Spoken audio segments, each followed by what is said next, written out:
Hello everyone, আজকে আমি আপনাদের সঙ্গে শেয়ার করব মাংসের টিকিয়া রেসিপি। মাংসের টিকিয়া করতে আপনারা যে কোনো কিছুর মাংস নিতে পারেন। চিকেন, বিফ বা মাটন, যে কোনো মাংসেই আপনারা মাংসের টিকিয়া তৈরি করতে পারবেন। মাংসের টিকিয়া বানাতে আমাদের খুব বেশি কোনো মশলার প্রয়োজন নেই। রান্নাঘরে থাকা সাধারণ প্রণালী দিয়ে আমরা তৈরি করে নিতে পারবো মাংসের টিকিয়া, এবং এটি হবে অত্যন্ত সুস্বাদু। তো চলুন দেখে নিই মাংসের টিকিয়া আমরা কিভাবে বানাবো। আমি এখানে 1 কেজির মতো মাংস গ্রেট করে নিয়েছি। আপনারা এখানে কিমা নিতে পারেন। এখন দিয়ে দেব 1 কাপ পরিমাণে পেঁয়াজ কুচি। আপনারা এখানে পেঁয়াজটা পেস্ট করে নিতে পারেন, সেক্ষেত্রে বাউন্ডিংটা অবশ্যই বেশি ভালো হবে। এবং দিয়ে দিচ্ছি 2 টেবিল চামচ চিলি ফ্লেক্স। আপনারা এখানে শুকনো লঙ্কা বা কাঁচা লঙ্কাও দিতে পারেন। দিয়ে দিচ্ছি স্বাদ মতো লবণ এবং 1 চা চামচ হলুদ গুঁড়ো, 1 চা চামচ দিয়ে দিচ্ছি শুকনো লঙ্কার গুঁড়ো, 1 চা চামচ জিরে গুঁড়ো, 1 চা চামচ ধনিয়া গুঁড়ো এবং দিয়ে দেব হাফ চা চামচ গরম মশলার গুঁড়ো। গরম মশলার মধ্যে আছে দারুচিনি, এলাচ এবং লবঙ্গ। এবার দিয়ে দেব 1 টেবিল চামচ সরিষার তেল এবং দিয়ে দেব 3 টেবিল চামচ বেসন। আপনাদের কাছে যদি বেসন না থাকে তাহলে আপনারা একটু ডাল গুঁড়ো করে দিয়ে দিতে পারেন। সেক্ষেত্রে আপনারা ডালটা আগে থেকে কিছুক্ষণ ভিজিয়ে রাখবেন এবং পরে পেস্ট করে দিয়ে দেবেন। সেক্ষেত্রেও বাউন্ডিংটা খুবই ভালো হবে। এখন আমি দিয়ে দেব 2 টেবিল চামচ আদা এবং রসুনের পেস্ট।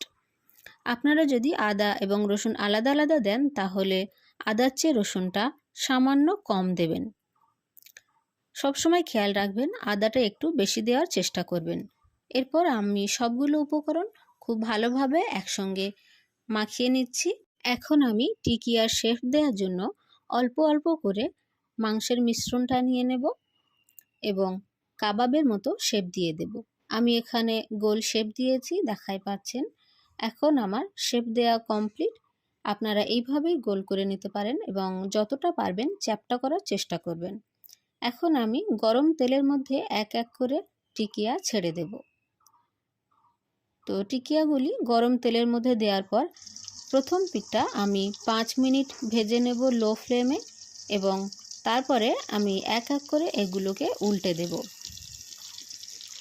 খেয়াল রাখবেন ফ্লেমটা বেশি হাইয়ে রাখবেন না, রাখলে তলা থেকে চুঁয়ে যাবে কিন্তু ভিতরেটা কাঁচা থাকবে এবং মুচমুচে হবে না। টিকিয়াটির এক পিঠ 5 মিনিট ভেজে নেওয়ার পরে আমি এগুলোকে উল্টে দিচ্ছি এবং পরের পিঠটাও আরও 5 মিনিট ভেজে নেব। এভাবে আমি উল্টে দিলাম এবং আরও 5 মিনিট আরেক পিঠ ভেজে নিচ্ছি এবং আরও একবার আমি উল্টে দেব এবং 2 মিনিটের জন্য ভেজে নেব। তো আমি আরও একবার একটা একটা করে টিকিয়া উল্টে দিচ্ছি এবং 2 মিনিটের জন্য এটা ভেজে নেব। টিকিয়াটি ভাজতে আমার মোট 12 মিনিট সময় লাগবে। আমি 12 মিনিটের বেশি টাইম কখনোই নেব না। যদি আপনাদের সম্ভব হয় 12 মিনিটের কমও ভাজতে পারেন, কিন্তু তার বেশি সময় আপনারা নেবেন না। আমার টিকিয়া ভাজা কমপ্লিট হয়ে গেল। এখন আমি এক এক করে তুলে নিচ্ছি সার্ভ করার জন্য।